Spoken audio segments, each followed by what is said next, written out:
Thank Eric. He has been just wonderful helping me put the PowerPoint together and making lots of good suggestions. But before I begin the talk about the forgotten Swedish colony, I want to put New Sweden in context by telling you a little bit about the Lenape Native Americans and the early European explorers to the mid-Atlantic. The Delaware River area had been inhabited by the Lenape, who lived in small bands for many hundreds of years. They spoke a common language and lived in bark huts on the banks of navigable streams where they fished. They made pottery, dug out canoes, and used stone tools. They hunted game using bows and arrows tipped with flint and antler bones, and they planted corn, beans, and squash. Next, we'll go to a slide of the old Vischer map. This is a 1650s map that my husband and I actually own a copy of. It shows the eastern seaboard from the Chesapeake Bay up to Maine. And early European exploration, of course, starts with Columbus. In 1524, the Lenape apparently greeted Verrazano in New York Bay. And now we'll go to another slide of the Vischer map, which is a blow up showing, you see Jamestown down in the lower left in 1607. In 1609, Hudson sailed up the Hudson and Delaware rivers on behalf of the Dutch.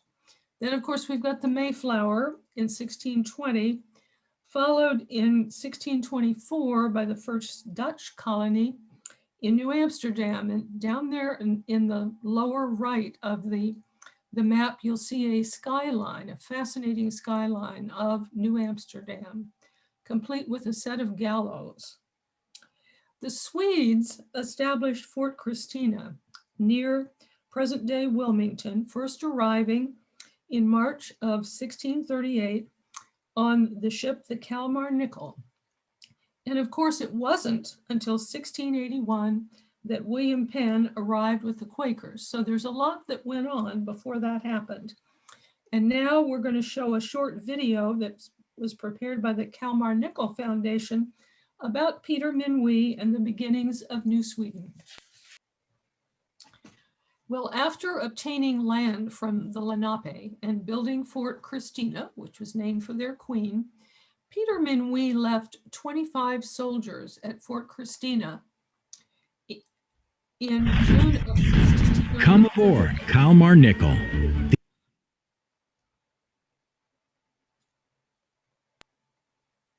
Sorry about that. Just had a little technical. Give me just a second. Okay. Thank you. Next one. There we go. This is the rest of the Peter Minuit story. He leaves 25 soldiers at Fort Christina in June of 1638, and he sails with the rest of his men south to the island of St. Christopher, we now know that as St. Kitts, to purchase tobacco to take back to Sweden and make it a profitable voyage. Minuit meets a fellow sea captain in St. Christopher and decided to have dinner on that sea captain's ship, a ship called the Flying Deer.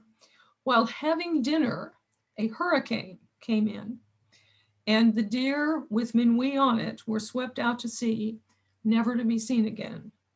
The Kalmar Nickel survived the storm.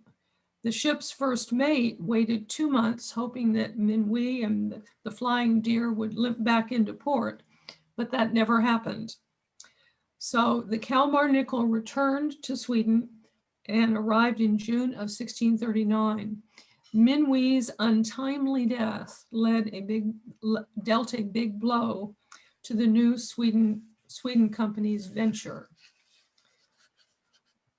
The Kalmar Nickel was an armed merchant vessel known as a pinnace that probably carried 12 cannon. It was built around 1625 by the Dutch, who were the foremost naval architects of the 17th century. The vessel was sold to the Swedes in 1629. The Kalmar Nickel sailed for the New Sweden colony from 1637 to 1644, making 4 documented round-trip Atlantic crossings during the colonial period, more than any other ship of the era. The second voyage in 1640 brought the first women and children to New Sweden. The third voyage in 1641 brought 64 men.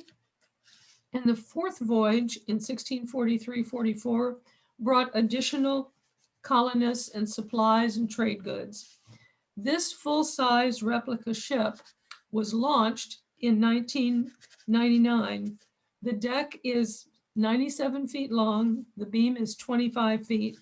It is berthed in Wilmington, Delaware, and is available for tours and sailings. These are my unexpected Swedish ancestors.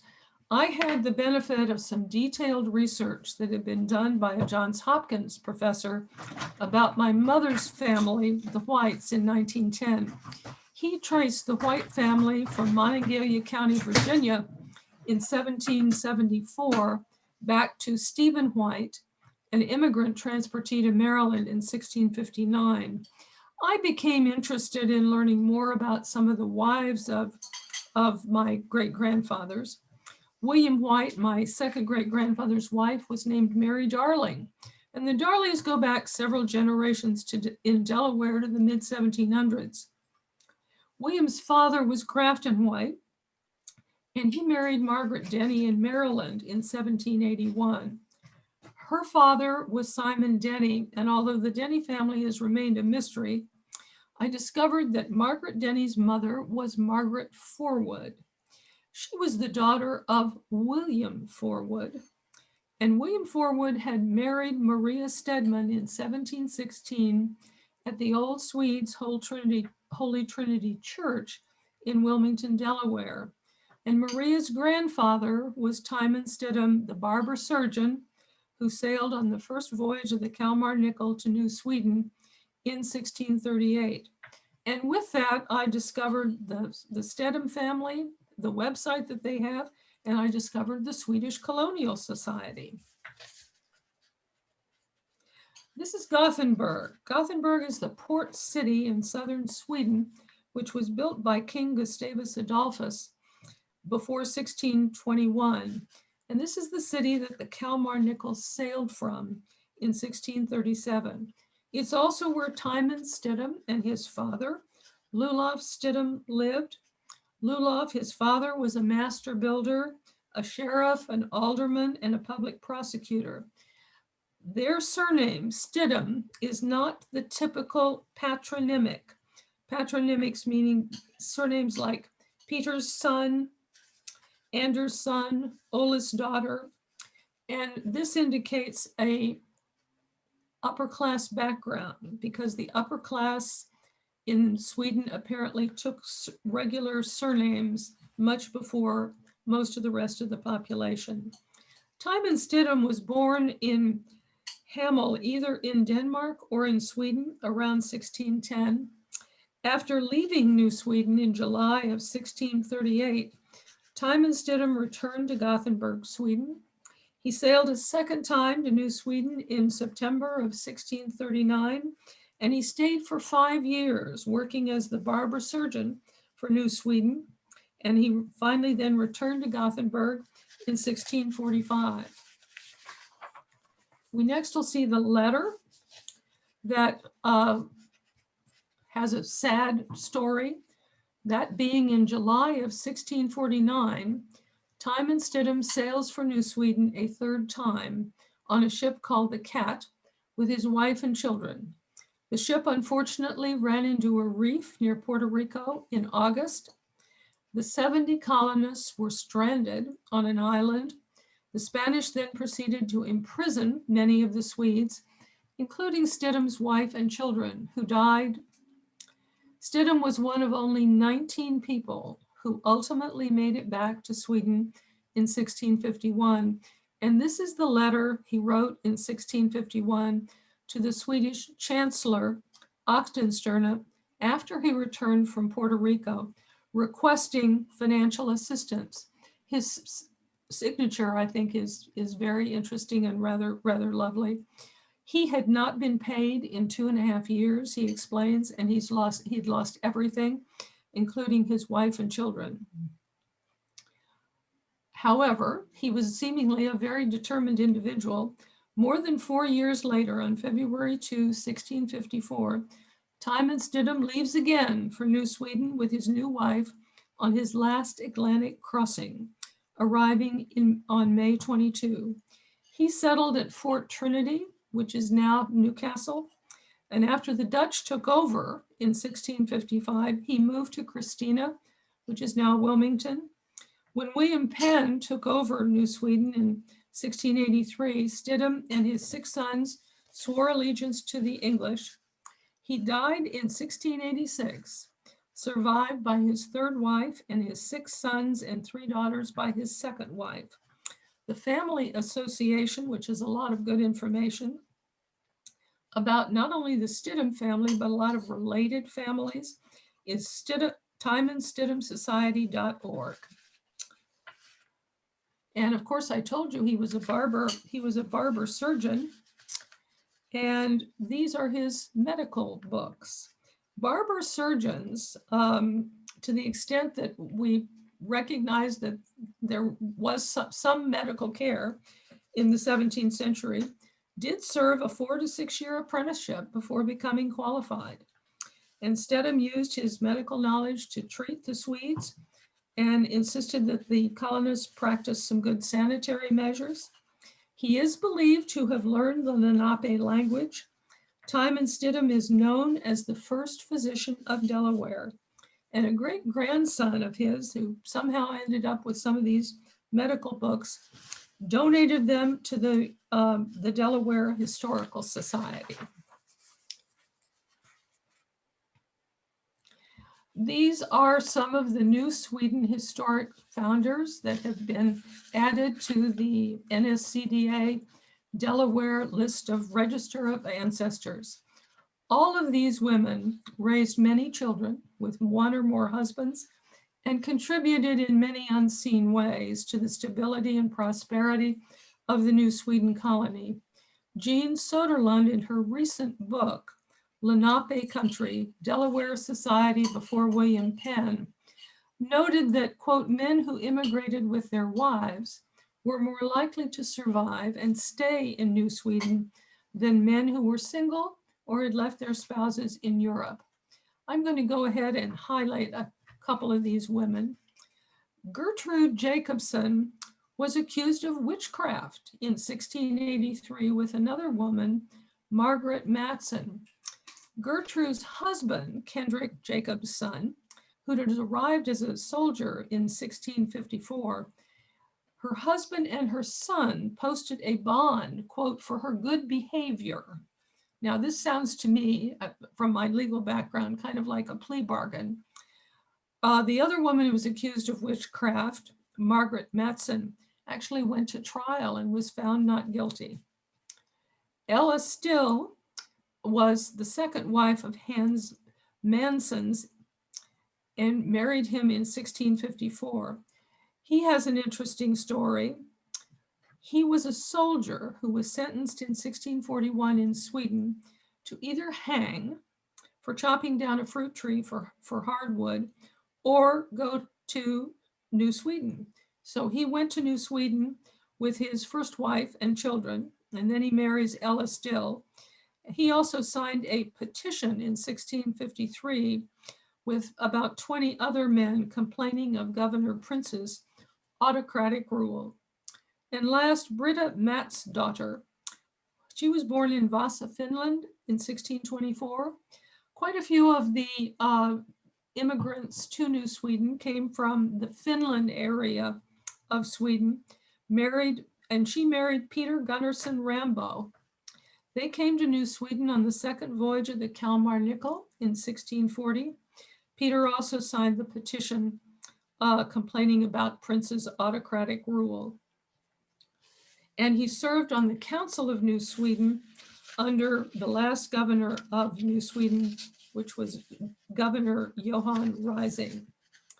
And lastly, we will look at Anthony Schwartz. He is the only known slave in New Sweden. He arrived on the Fogel Grip, which was a smaller ship that accompanied the Kalmar Nickel on its first voyage. It's believed that he stayed at Fort Christina rather than going to Sweden. He is thought to have been enslaved in Angola and purchased in St. Kitts while the Fogel Grip was en route to New Sweden. He first appears on the roll of mails in 1644, identified as a laborer cutting hay and manning Governor Prince's sloop. And he was probably a free man when he disappears from the records in 1654. This map shows the extent of the Swedish territory which they ruled in the 17th century. And at that time, its lands extended, as you can see, around the Baltic. It encompassed Finland, parts of Russia, Lithuania, Latvia, and Estonia. This is Gustav Adolphus. He was king of Sweden when Sweden was a great Baltic power.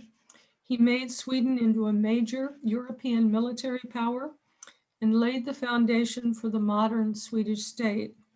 He became interested in the possibility of a Swedish trading company when it was first discussed in 1624. His untimely death in 1632 in a battle during the 30 Years' War caused significant delays in the planning and outfitting of the first voyage to New Sweden. Axel Oxenstierna acted as a regent after Gustav Adolphus's death until his daughter Christina came of age at 18. He continued to support colonization and world trade. Christina is an interesting person. When the regency ended in 1644, she was crowned queen. She, however, did not continue her father's policies of colonization and world trade. She was one of the most highly educated women of the 17th century. She spent lavishly from the royal treasury on art, theater, and music during her 10-year reign. She then proceeded to cause quite a scandal when she refused to marry. She abdicated in 1654 in favor of her male cousin and then converted to Roman Catholicism. She left Sweden and roamed Europe, living primarily in Italy, where she continued her patronage of the arts. Her unconventional lifestyle, which included frequently wearing masculine clothing, has been discussed in many books. She is one of only a few women buried in the Vatican grotto in Rome. Johann Prince, the first royal governor, arrived with his family in February 1643 on the 5th of 12 expeditions to New Sweden. New Sweden prospered during his governorship. The Swedes lived in harmony with the Lenape. 6 ships arrived with over 300 colonists. New Sweden began to decline in 1650 when supply ships failed to arrive. In 1651, Peter Stuyvesant, governor of New Amsterdam, began aggressively pressing the Dutch claims to New Sweden territory in the Delaware Valley.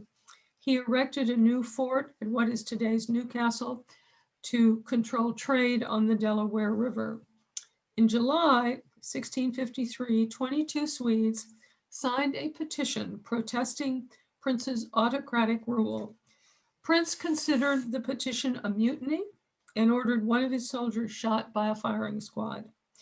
In late December 1653, under pressure, Prince hurriedly left for Sweden with his entire family, except his daughter, Amigard, whose husband, Johann Papagoa, had been appointed acting governor.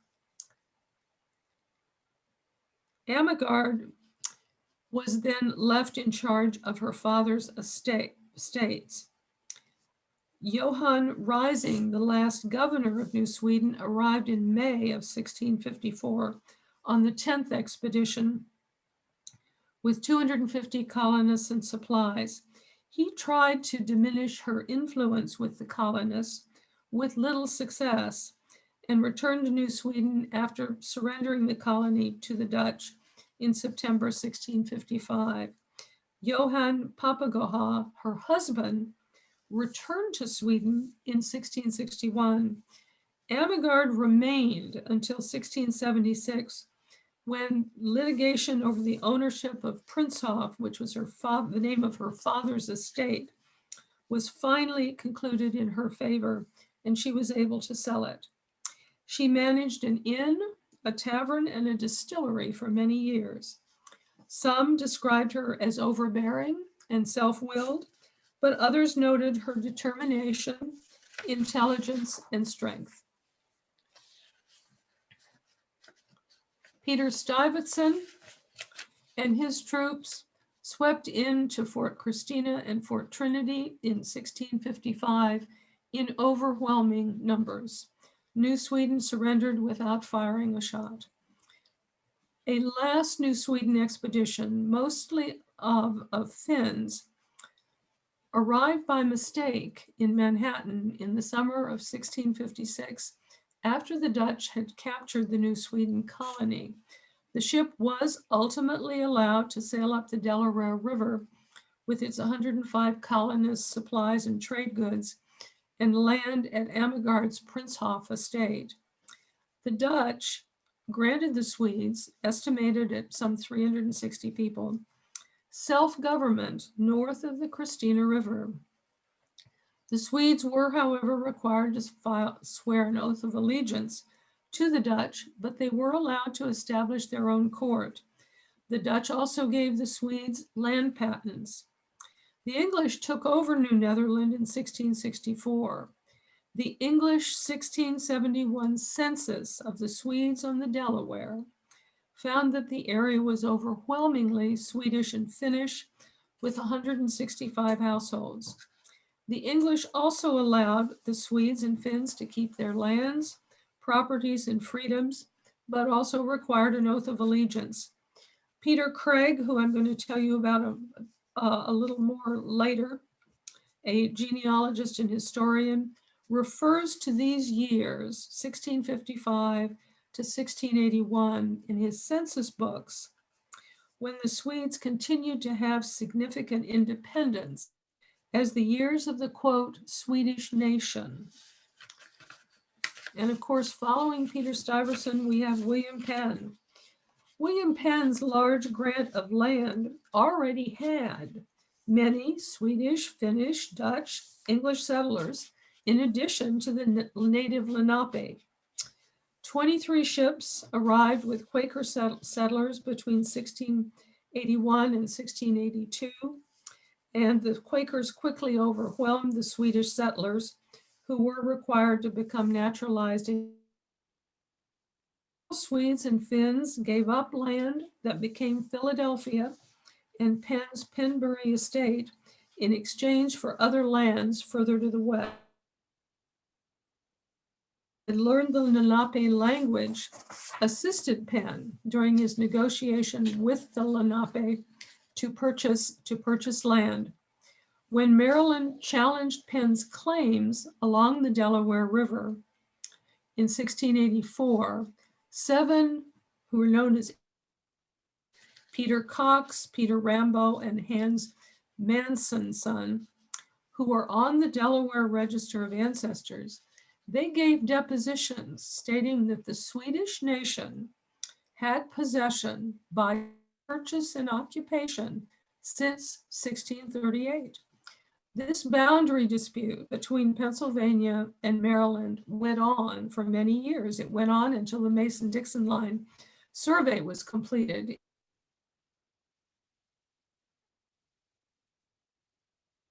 Society that I joined in 2018 is a very interesting group. I've enjoyed the information that they have sent to me about it. The common surnames of many of the forefathers are Anderson, Bankson, Cox, Yoakum, Steel Mill, Rambo, Stalcott, Stedman, and Still. They also have, besides the forefather membership, they have a regular membership open to anyone who is interested in preserving the legacy of New Sweden. The King of Sweden agreed in 1909 to be the high patron of the society when it was founded, and the present King of Sweden is the high patron today. Sweden continues to have a real legitimate interest in New Sweden. And now I'm going to show you a little picture of the what someone's already mentioned. The Swedish Colonial Society is actively involved in historic preservation projects as well as genealogy.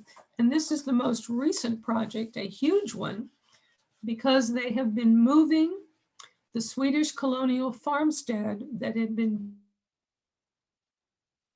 to commemorate the 350th anniversary of New Sweden. They've been moving it to the Governor Prince Park in Tidaholm, where Princehof was located. Log by log, they took apart and have reconstructed 7 log cabins that represent a farmstead in New Sweden in 1650. And some of the cabins include a forge, a stable, a barn, a granary, and I understand there's also a smokehouse and sauna. The opening is scheduled for this year, June 12th. The Society also hosts a New Sweden History Conference annually, and they celebrate Swedish customs and holidays.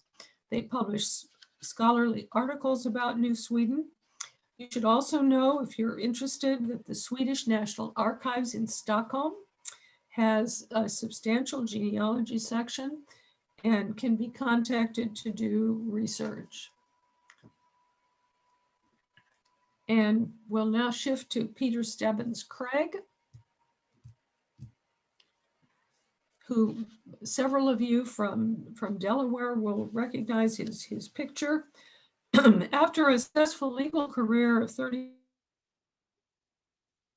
retired in 1989 to devote full time to the history and genealogy of the 17th century Swedish and Finnish immigrants to the Delaware River Valley. His census books are based on original 17th century records that were extremely difficult to decipher. Both of these books, both the 1671 and the 1693 census, are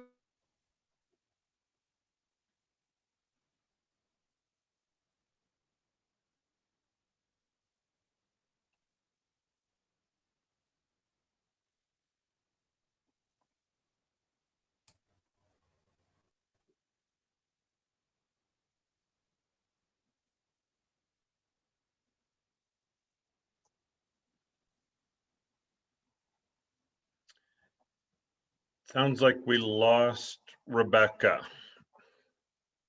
I'm sorry to say. Let me give her a moment and see. Rebecca, can you hear us? We can't hear you, Rebecca. well, can you hear me now? We can now. Okay, all right. Both of Peter Stebbins Craig's books are available for purchase from the Swedish Colonial Society. And he also wrote a number of other books on families of the early settlers, including the Yoakum family, that's his personal family, the Still, Swanson, Nelson, Cox, and Stalcott families have also, he spent a lot of time on. And he also did some books about the colonial records of 2 of the old Swedes churches in Pennsylvania, Holy Trinity in Wilmington and Gloria Dei in Philadelphia. And I think I've got a picture of Holy Trinity.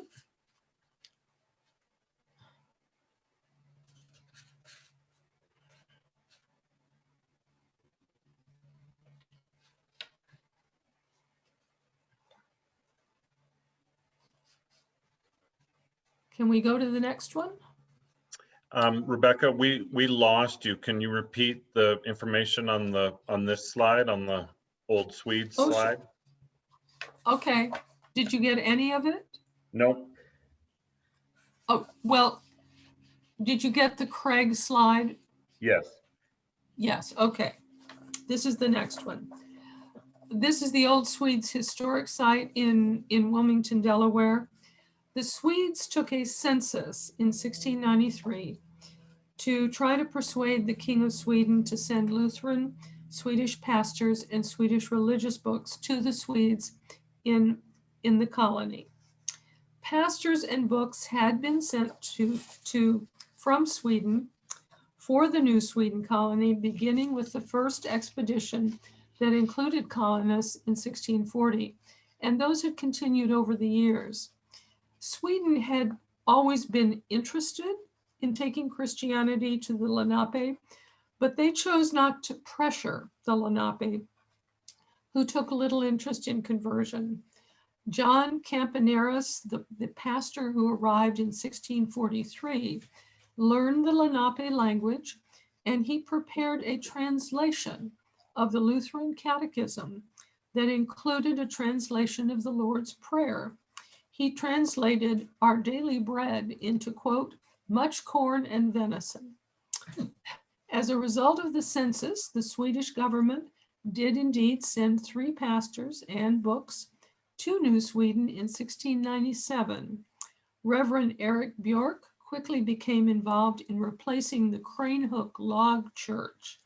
The cornerstone of Holy Trinity was laid in May of 1698 and dedicated in June of 1699.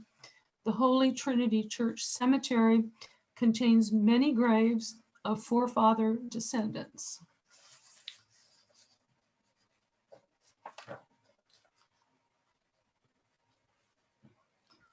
And now we have, there we go. These are some of the graves of the Stidhum ancestors at Holy Trinity. Timon Stidhum died before Holy Trinity was built, and he was probably buried in the Cranehook Church burying ground, which is quite near Holy Trinity. Reverend Joseph Stidhum, a Revolutionary War soldier, is buried at Old Swedes Holy Trinity, and there are 3 other Stidhums who also served in the Revolutionary War who are also buried there. There are over 5,000 graves in the churchyard, dating back to 1707, and the church records list many more burials than there are stones.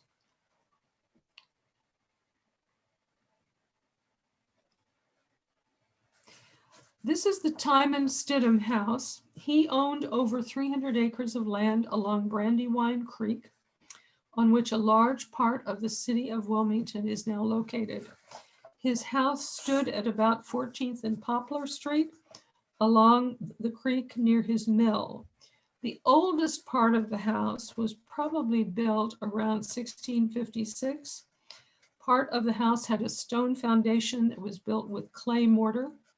His will in 1686 divided all his property equally among 8 of his children and his wife. The larger northwest end of the house was built in 1738 with brick and was built by Stidham's grandson, Timothy. This house was still occupied after the Civil War. And of course, as you can see, it was indeed demolished in 1888. That is a picture from the 1870s. Interestingly, the house has a gambrel roof that is really more characteristic of Dutch architecture than of Swedish. Now we're going to look at some of the other old places you can see. This log cabin on Darby Creek may be the oldest log cabin in North America. And of course, log cabins are one of the Swedes' lasting legacies in America. It was erected with 12-inch